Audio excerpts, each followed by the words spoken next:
Good afternoon.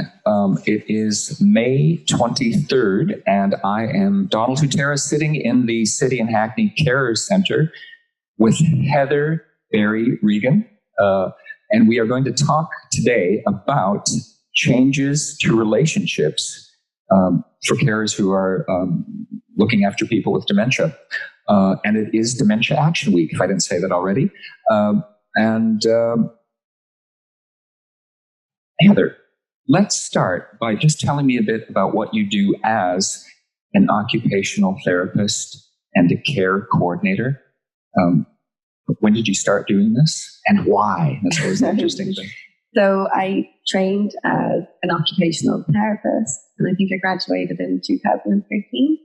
And I've been working now in the community mental health team for older people as mostly a care coordinator. So that sort of involves working with people who either have mental health issues, and then I suppose the other half of my caseload is people living with dementia. So I work closely with families, group them, and perhaps children carers or the family who are carers. And then sometimes I work as an occupational therapist as well. So being an occupational therapist, I look at people's day-to-day skills. So from getting washed and dressed, it could be engaging in activities. Working with people with dementia, it's about trying to maintain independence as long as possible. Mm-hmm. And that means sometimes working with carers to really narrow down the things that the person can do and how they can be involved in activities. And then I suppose as a care coordinator, we just look at people, we look at everything. Overall care, physical health, mental health. Yeah. And when you say we, do you mean you and a team, or are you leading that team in the care coordination? Or there's, I suppose, I don't know how many of us there are, but there's lots of care coordinators on our team. It's sort of a generic mental health role that can be filled by an occupational therapist, social worker, or a nurse. Okay. Yeah. So we look at the social care side of things, and we also look then at the healthcare side of things. Yeah. Quite a large role. And I'm curious, how long is there any set times about what minimum amount you deal with somebody or maximum amount? How long do you tend to work with people? I know that probably varies greatly, but is there some sort of set parameters? I suppose it's no cut-off point. I mean, we usually meet people when they're in crisis. So with the people with dementia, it's usually when they're experiencing behavioural and psychological symptoms of dementia, and things just aren't quite right. So you work with the family and the person to try minimise these things. And we also, I suppose, we'll work with the consultants as well, with consultant psychiatrists. So they look at the medical intervention, and we look at the sort of psychosocial side of things. And then if there's specific psychology pieces of work, we refer them to the psychologists in the team. And so it is a team approach. And I mean, because we each have our own specific professions, I often will go to the social workers and say, can you help me out with this? Or they'll do the same if it's sort of around occupational therapy things. So it is a team approach, but then it's the one care coordinator who visits the family in person. We're obliged to see the people once a month, but I mean, I could see people once a week, I could see people every 2 weeks. Really depends on what's going on. And I suppose we'll discharge people when they're safe and, secure. So then for some people, it means, I might see them for 3 months. I have been working with people for over a year. Mm-hmm. They've been on my caseload. So it's just really dependent on how that person is doing or how their family are doing. I'm curious, what size caseload do you have? How many people are you currently working with? I think maybe about 15 people. Yeah. So 15 people under care coordination. And sort of I'm allocated healthcare professionals, so looking at social care things. And then I have a small OT caseload of like 2 or 3 people. Yeah. And why did you choose this profession? What drew you to it? So I decided when I was 17, which is, I don't think I was quite sure what occupational therapy was, but my reasons then were that I really wanted to work with people in sort of a healthcare setting, and I enjoyed problem solving and, working with people in that way. And yeah, my job definitely gives me the opportunity to do all those things. Where did you train? Where in Ireland, so okay. in Galway, Okay. in the university there, which was it was a good time. And how long have you been part of Hackney? So I've worked in quite a few different services around Hackney for the last 4 years. I've worked in A&E, I've worked with people with learning disabilities, and then sort of went into mental health. And I've been in this team over a year, I think. Yeah. Okay. Yeah. And so where are you based? Down in Hackney Wick.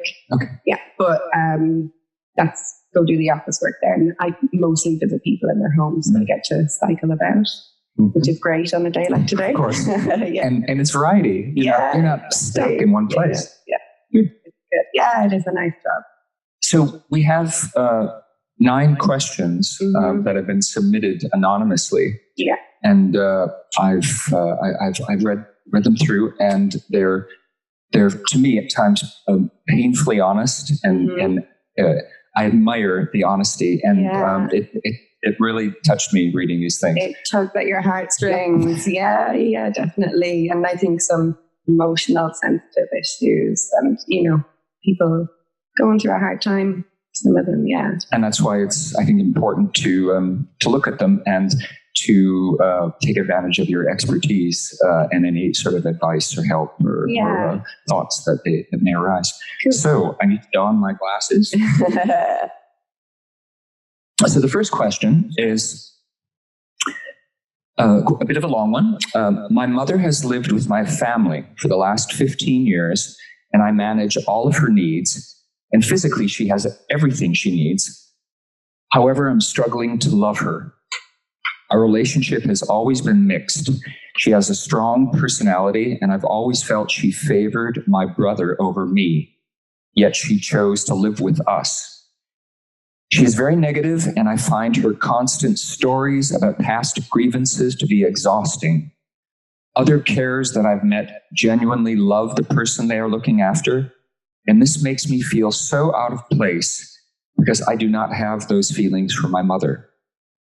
I struggle to provide support with a willing heart.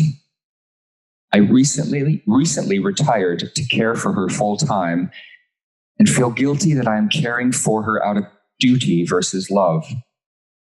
How do people deal with the reversal of roles between mother and child, especially when the parent has been so harsh and judgmental in the past? So, I mean, reading that's a tough one to start off with. Yeah. It sounds like such a difficult situation to be in day to day. It sounds like it's emotionally draining. I think the thing is, carers do struggle. Carers can feel guilty, can feel resentful. And I think in this situation, particularly where there's been this harsh relationship in the past, I mean, that is an indicator that when the role changes to carer and caree, that type of relationship will continue. I suppose in saying that, it does mean that things can be difficult. I mean, it doesn't mean it will, but it's an indicator that it is likely to. I suppose doesn't mean you're in a difficult situation, but you're not the only one, I suppose, that is experiencing these things. Do you mean that it might be difficult on both sides? I mean, obviously for the mother in this case, it's probably very difficult for her. Yeah. But also for the person providing the care. I think, I spoke to one of the psychologists, and there's been some research done that sort of says that, if people have had negative relationships in the past, specific to dementia, that this is likely to continue as time goes on. I mean, having negative feelings doesn't make you a bad person, and actually acknowledging them is really, really important. I suppose, because if we don't acknowledge them, they can come out in how we speak to someone or how we act. So I think, being aware of it, that's a good first step. Can dementia, if there were negative feelings in the past, again, I'm being educated here, does dementia exacerbate some things that were there before the onset of dementia? Can it do that? I guess it can. I think each situation is different. It's different. But, I can think of maybe one person that I work with, the family would say that this person was stubborn in the past, and that is exacerbated, with even the more dementia. stubborn now. Yeah, exactly. And that is things I've heard, some people it could diminish, it is, I suppose it's variable, but more than likely I've heard sort of negative personality traits, they can be a bit stronger. Mm-hmm. And I suppose less inhibition around these behaviors as well. So this person who sent this question in, mm-hmm. Is, I think the nub of this is duty versus love or possible lack of love. Yeah. Anything to say about that, or how to look after yourself? Is that would seem to be very important to me. I think you've hit the nail on the head. I think this thing of feeling guilty about duty versus love. I mean, if I take it to what I do in my job, if I came in and was doing a community care assessment, which means looking at that person's, at their mother's needs, you've said she's living with you, you're required to care for her, all her needs are being met, whether it's out of duty versus love, your mum is being cared for. And actually, as you said, it could be about then self-care for yourself. Right. What needs do I have in this situation, and how can they be met? Yeah, and taking care of your emotional needs. So things that I talk about with carers who are feeling, on the verge of being burnt out or stressed, I think taking a break, and I think this person has retired to be a full-time carer. So you really need to prioritize, schedule, time on your own, whether it's on a Friday, I know I'm going to go to the cinema, or I'm going to meet up with a friend. Right. Can you share with the responsibility at any time? And I think if you're being a full-time carer, you do need to share the responsibility. So this person has mentioned she had a brother. Maybe can the mum spend a weekend day with the brother? Does the brother come over in the evening sometime just to give this person time to themselves? She mentioned, there's repetitive stories, negativeness. So just that you can take yourself away from, Because again, with a lot of what you do or what you help people do is kind of basic, very important human negotiation and sensitivity in all directions. Yeah. I think just sharing the responsibility is a massive thing. And then if possible, and I think, I wouldn't recommend, speaking to just anyone. It's where you feel comfortable. Mm-hmm. So I know actually the care centre here, they offer counselling. If you maybe have a close family member that you can talk to, but I think talking about our emotions can help as well. But I think, that it needs to be done in the right way. So you just sort of have to be careful of where you do it and how, because, she said there, she's spoken to carers and it's actually made her feel worse. Mm-hmm. So I think if you can find a safe space to talk about it, that will help as well. Right. Yeah. Thank you. Thank you, whoever sent that question in. So second one. My husband of 25 years has moderate Alzheimer's dementia. As his disease has progressed, our relationship has changed so much. I don't feel I have a husband anymore. It's more like being a single parent.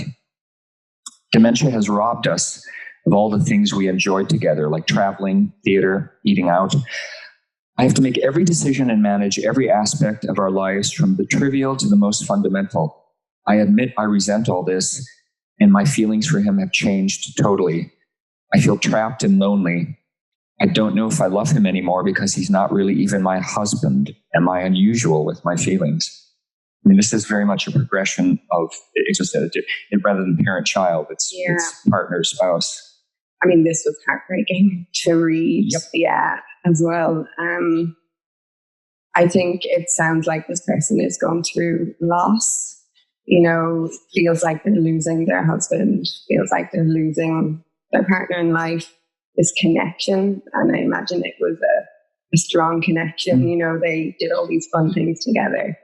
And some part of themselves, losing the self. Yeah, that identity of being a wife as well. I think when people experience loss, we can deny it. We can feel angry. We can be upset. We go through a range of emotions. So to answer the question directly, are you unusual? Not at all. Mm-hmm. It is, doesn't change the situation, but, it's not abnormal to feel those feelings. But that's important to recognize that can help a little bit, because it says I'm not alone. I'm not some freak of circumstance that is. I think that knowledge or that awareness of other people are in quite different yet quite similar situations. And facing issues like this. Yeah, you're right. It's important. What stood out to me most is that person has said that they're lonely and trapped. And again, it's similar to the first question, your needs aren't being met, then, so I think there's sort of, there's two approaches to this. I think you could look at the people around you, friends, family, other carers. Can you nurture those connections a bit more? Just to get to ease that feeling of loneliness. I know it's not the connection to your husband, but it's, people shouldn't feel lonely. And if someone's a carer, actually social supports are very important. I suppose if you have a limited social network, it's about looking how to create these connections with people. So it could be going to places in the community where there's other people where you can bring your husband along, or depending on his stage, you can stay at home and you can go out, or if you have someone to stay with him, it could be about, re-engaging in interests. In Hackney, there's a good service where the GP can refer you to a social prescriber, and they link you up with all different groups in the community, which can sort of, I think it's a good service to avail of. I haven't heard that, social prescriber. Relatively new role, so I think they're like rolling it out across the NHS. So you go in and you say, I'd like a social prescription. Yeah, exactly. And I suppose the role of the social prescriber is to prevent sort of people becoming isolated or developing mental health issues. Well, that's what I gather from hearing about the role. I think it's important to try and find pleasure for oneself every day at some points. It can be small, it can be a larger, a larger amount of time, but even small things that I'm doing this for me right now. Yeah. And maybe this person would like to redefine the connection with their husband. It might not be the same as it was. But maybe they could start doing things together. It's like the things the person mentioned, traveling, theatre, eating out. They're all things that are outside. So maybe they're finding it difficult to bring their husband out with them. So here in Hackney, there's some really good dementia-specific activities. So like the Picture House across the way, there's dementia-friendly screenings. There's dementia-friendly swimming lessons. The Alzheimer's Society are fantastic. They have groups where you can bring along your partner, but then you can also meet carers.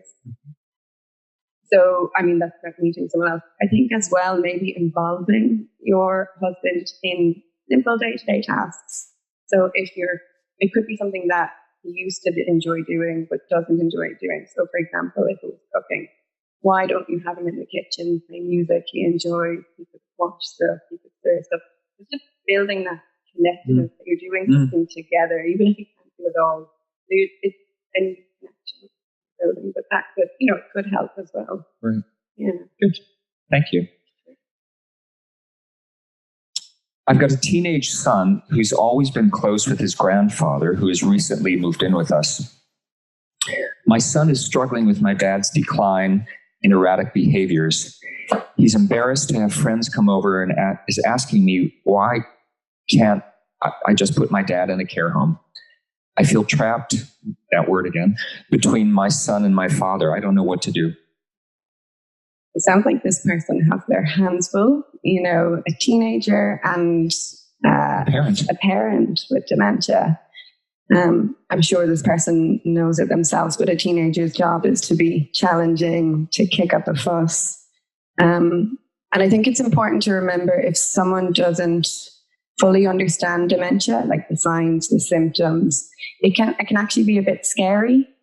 So I think education could be key in this. I don't know the situation, but that's what we would recommend, to learn the signs, the symptoms, to know the sort of progression of it. I think if we don't understand something, we can either get scared, we can get frustrated, and we can act out. I think something else I noticed is that if the transitional time. And I think for everybody, no matter what's happening, there's always disruption. So for the son here, a granddad has moved into his house. That changes his routine. Sort of changes his role as well. Same for the granddad. He's moved in to the house. It's a different place. I don't know how long it's been, but maybe that could be impacting his behaviors. So I think just having this knowledge is to allow time for things to settle a bit. In your work, I would imagine you're dealing not just with principal carers, but it's the impact on everybody within a family. Everybody, yeah, exactly. So do you meet with others than the principal carers sometimes, or how does that work?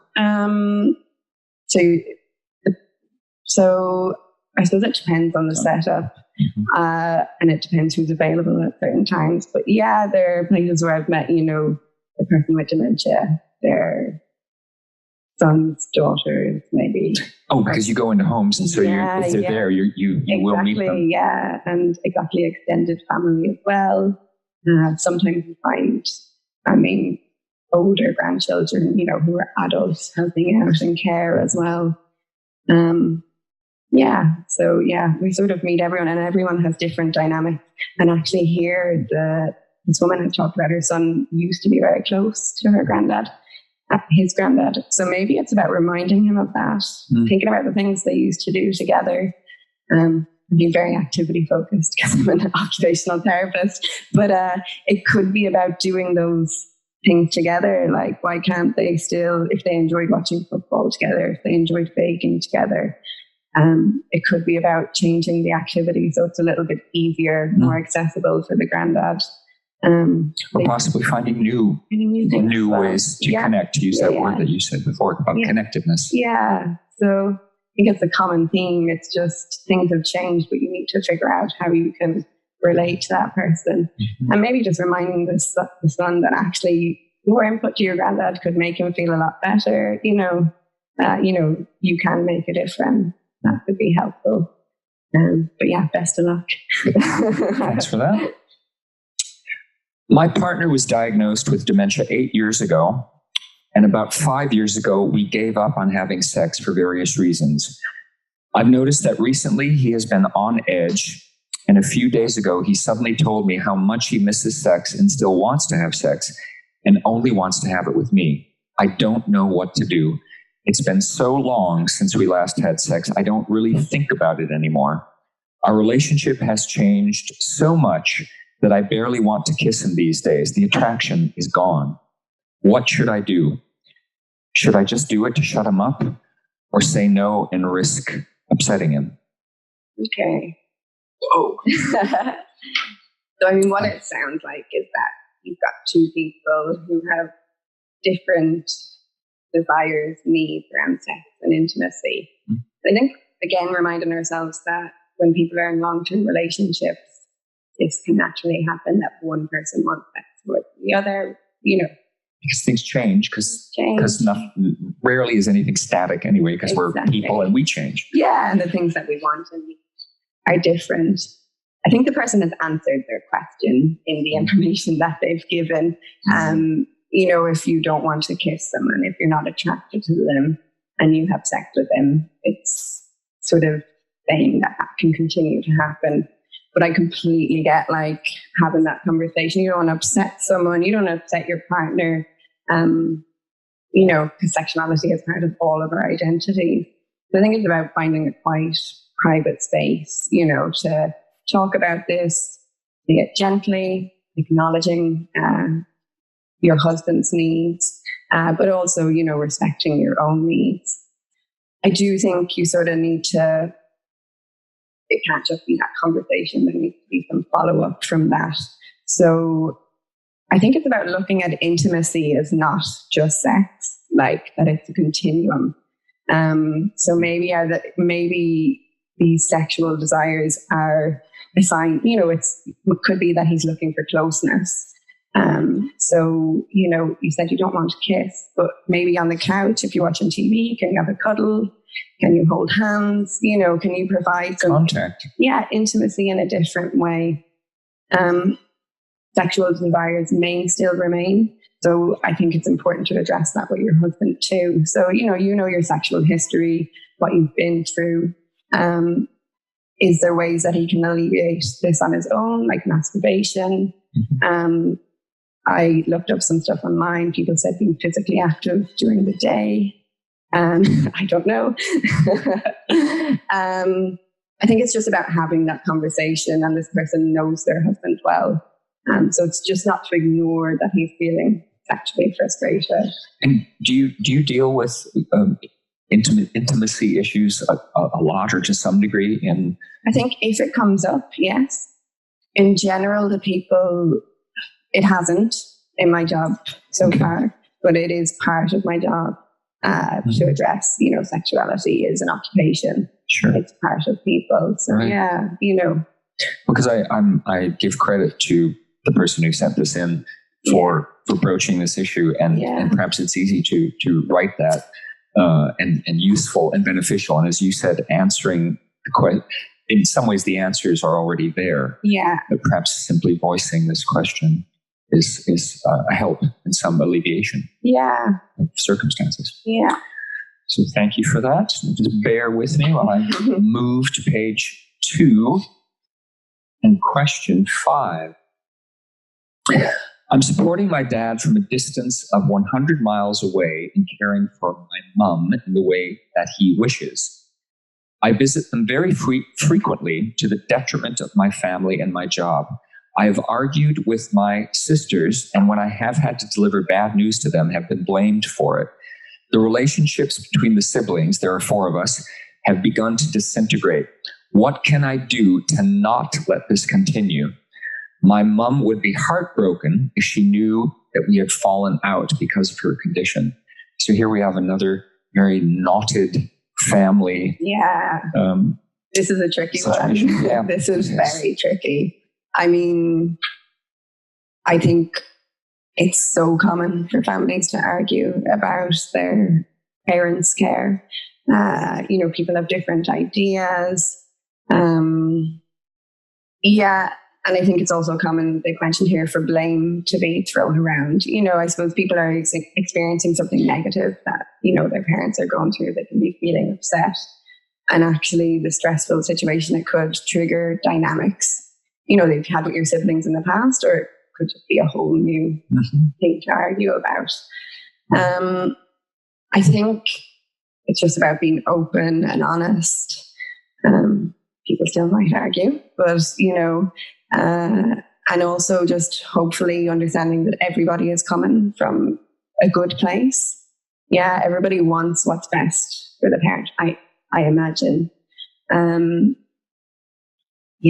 I think it sounds like this person is taking quite a lot of responsibility.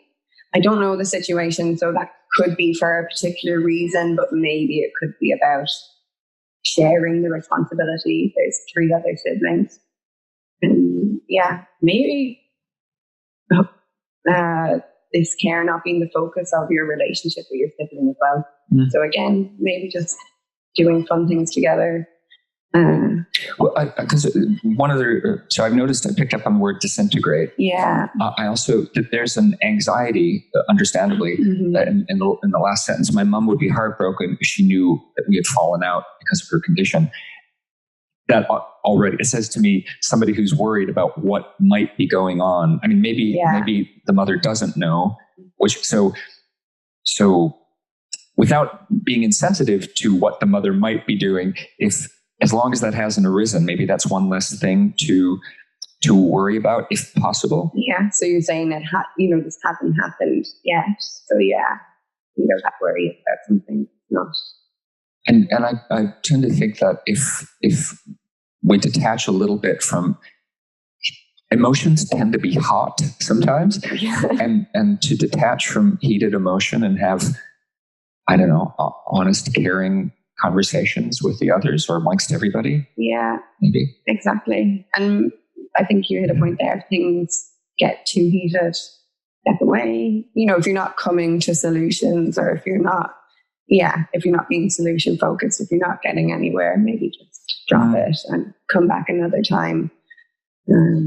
Because in all of these cases with families, it is ideally about an attempt to pull together to make the person who has dementia be as comfortable in their life in all ways as possible, but everybody else too. It's a balancing act. It is. And I think it's quite tricky to say exactly what you can do, because just dynamics between families can be volatile. So different. Can be volatile. Yeah, exactly. So good luck, obviously. I feel that I am failing my husband emotionally.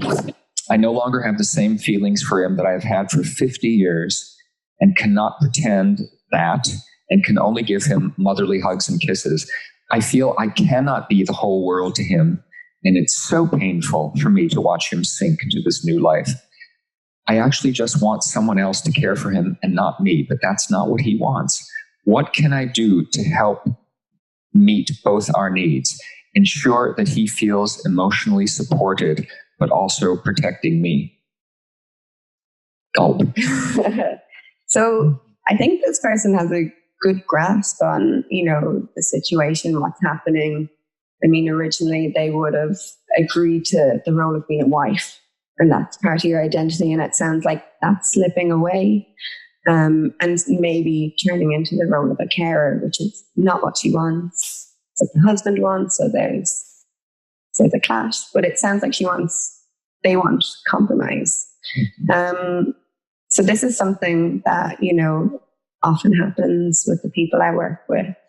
I think you can definitely find a way for both, maybe not definitely, but I think there is a way to find the way that both people's needs are being met. So I think if you don't want to carry out the care, I'm assuming an external agency is going to help with the care. So whether it be a paid carer, a friend, family, that's up to this person and the husband. I think what would be good to do is to get a picture of all the things that his wife is helping with. And then if possible, discuss her feelings with the husband, and maybe they can pick out the things that are most meaningful pieces of care that, that they share together. And then perhaps, prioritize those that the wife will help with, and then maybe get an external agency in to do the other roles, which, she still doing some of the care, but not all of it. And I think that if this is difficult for the husband, and she's there to support it, she can remind him of what they've agreed. She can, be present while the care is helping. She can ease the transition to have someone else providing the care. I think if this is happening, a social worker or a healthcare professional probably has to be involved. And I think that's important as well, because they can really help. Having someone else there can sort of help the process as well. Because really, this is all about dealing with change. Yeah. And change can be very tricky, and it's inevitable. Yeah. And perhaps what you do and what others, your colleagues do, is you help people to ask themselves, and maybe they find the answers with that help. What do I want? What do I need? Yeah. And that's really what this is about, isn't it? Yeah. And then I think she mentioned she wants her husband to feel emotionally supported. So I think by involving him in discussion, by being there with him through the transition, you're supporting him. And then maybe also in the tasks that she's going to help out with, it's about really valuing that time. So it's not just a care task. So I think I mentioned before, involving the person as much as possible. If it's, if she's still going to help out with personal care, maybe if it's washing the face, do it slowly, take your time, dote over the person. If you're putting moisturizer on, give them a bit of massage. So you're giving that, I suppose you're feeding that relationship, and hopefully the person will feel emotionally supported then. I really like that phrase, valuing what you're doing. To me, that makes it, it lends feeling to a task, to what might be considered a job or a function. Yeah. By valuing it. Exactly. And then, she is giving her husband the emotional support that she feels he might be missing. So I think it's about it's compromise, it's figuring it out together, it's involving the husband. I think it's definitely possible. And I think keep giving him motherly hugs and kisses. That's emotionally supporting him too. Just to know that what you're doing is good. Thank you for your wisdom on that one. Short question. My mom, who has dementia, is about to move in with me. I have a wife and young family. I'm concerned about what my mother's presence will do to the family dynamic. My wife and I have already started fighting about my mom. What can I do? Okay. So this is preparing for a big change. Yeah. Sort of similar to the question where the dad had moved in. Yep. And it caused some disruption. How can disruption be minimum? What kinds of ways maybe can disruption be minimized in advance? Yeah. So I think what I mentioned before, education, so that your wife, I don't know how young the children are, but I found, actually for the other one, I found some stuff on literature for teenagers, there's literature for kids out there on what dementia is, and it's quite accessible. As I said, if you don't understand things, we get frustrated. I think, so things you can do. What I would recommend, or what we do sometimes in our job, it's called like a graded approach to something. What does that mean? Simply what it means is, so I imagine the mum has been over at the house maybe for the evening. I think it's about increasing the time she's spending in the house without it being just one day everything. You've moved. So if she comes maybe for one night, 1 week, or 2 nights, another week, I mean, you're also going to have to see how your mum reacts to this. If it's too distressing, don't continue it. But I think that gives the family time to adjust, to see how it feels, and then they also have a bit of breathing space afterwards. And in that time, maybe you can talk about how it went, talk about their feelings, and look at how you can, I suppose, what changes you can make. I think bringing in a new person into a house, it also means that this person, when they're in the house, their husband and a father, their husband, father, and a son. So you need to just make sure that everybody is getting your attention and your time, that just like it's a bit like a balancing act, And then as well, I thought something that could be nice is maybe like, what we do with people with dementia sometimes is making like a life storybook. So with like pictures, likes, dislikes, and that could just be something to go to that everybody can look at and hopefully will make his mum feel good as well, And I think, again, just bringing in fun and positivity where you can. It's interesting because you talk about defining roles and when you're saying husband, father, son, carer, and I think that's part of the whole dynamic change, that because it will change. That mother being in this new environment with the family is going to change everything. Yeah. But it's how it's accomplished. Exactly. And I think being easy on yourself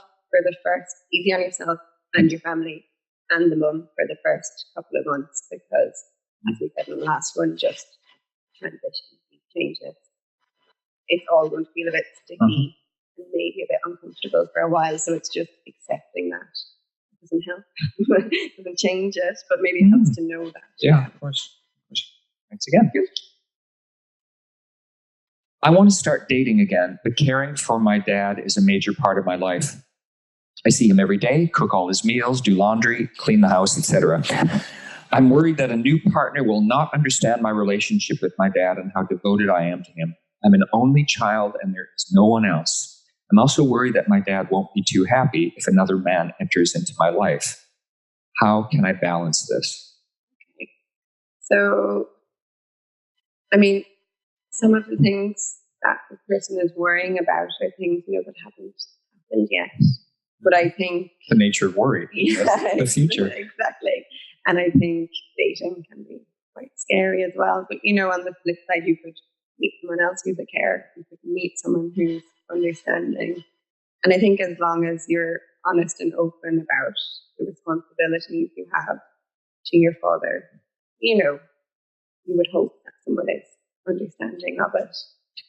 It's not dissimilar to people who go into new relationships where the other person might have children or you've got children, and everybody has to make room if it's going to work. It's figuring out how to do that again. Yeah, exactly.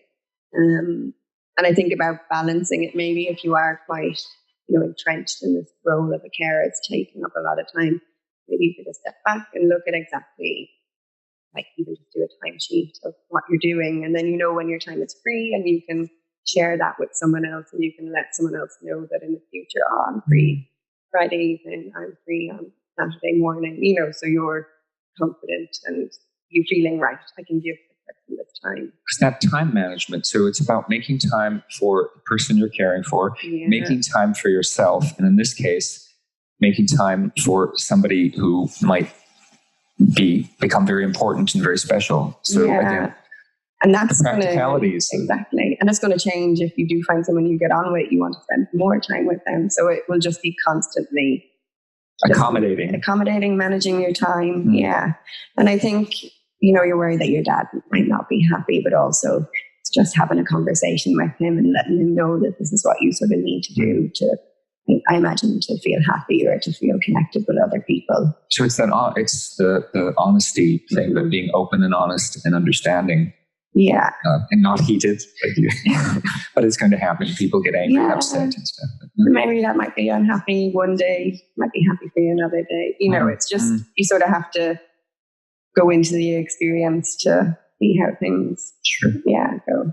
But I hope it goes well. I do too. Final question. I'm caring for my wife who's been diagnosed with early onset dementia at the age of 52. When she was diagnosed, our children had just moved out of the house, and we felt like our relationship could finally be the focus again. We were really happy. Now, 2 years on, my feelings for my wife haven't changed, and I still want to feel close to her. I'm hesitant to initiate sex with her because of her condition and all this stuff I read in the news regarding consent. Is it okay for me to still have a sexual relationship with my wife? Okay. We're back to intimacy again. So I think it's a really good question, and I think the person is right. There is so much about capacity, consent, sex in the media, and there can, it can seem like there's quite a lot of grey areas to know what's the right or wrong thing to do. I think I'll answer maybe more in a general sense and then go back to this person-specific situation. So I think just because someone has dementia does not mean that they don't have the capacity to understand things and make dementia or make decisions or to have sex. As healthcare professionals, we assess people's capacity to make these decisions. So that means, do they understand the information? Can they retain it long enough to make that decision? Can they weigh up the decisions and communicate it back? So it is, it can be quite complicated to figure it out. And it's also important to remember that capacity is only specific to that decision at a certain time. So I might say someone doesn't have the capacity to pay their bills, pay their rent, but they do have the capacity to go into a shop and, buy things. So it's really specific. With this situation, if you're able, chat with your wife about your feelings, chat about your concerns. If you're still feeling unsure, I think you do need to go to your GP, or if you have a social worker involved. I can't answer, is it okay? Because I haven't met your wife. I don't know, where she's at. So, this is what the GP's job is. It's what a social worker's job is, or a care coordinator, to help you with these things. So I think it's about, just not being afraid to talk to your wife or to talk to a healthcare professional. So again, we're back to communication and the articulation of feelings and thoughts and making decisions both on somebody's behalf, but also with others, with those you're looking after and with family members. So we've reached the end of this list of questions, and I guess are there any summation that you could offer about what we've talked about? You've mentioned connectedness, valuing time, honest and open communication, turning to the support that's out there, investigating that, finding out and taking advantage of those resources. I mean, in a nice way. Asking for help, it's seeking that help. For help, that advice and guidance. And I think remembering that if you're on your own doing it, you're one person, and you need to manage your own needs and to take on someone else's. It is a big job. I think sometimes you meet carers and they can diminish the work that they're doing, or maybe they just see it as something they have to do. But it's a really amazing job to do. And just to give yourself a pat on the back and, So the theme of our conversation, the overriding, underlying, whatever theme has been change. And I know I've alluded to it quite a bit about changing. It's going to happen. It's inevitable. But it can bring renewal. It can shift things depending on your attitude and how you handle it and all of that. It can be very beneficial ultimately. To learn things from it. Exactly. And I think as a carer, always learning things, especially with people with dementia, because things are going to decline. It's inevitable. So you are adapting to that. And that's some impressive skills, and I think, what you said there, like when you're ready to, obviously you need to feel the loss of the relationship, maybe that you expected you would have for a long time. But when you've gone through those feelings, maybe it's about redefining, that relationship, that connection. Redefining. Thank you for being with us in this intense and I hope illuminating conversation with the very wise and sensitive Heather Mary Regan. Thanks a lot for being here today.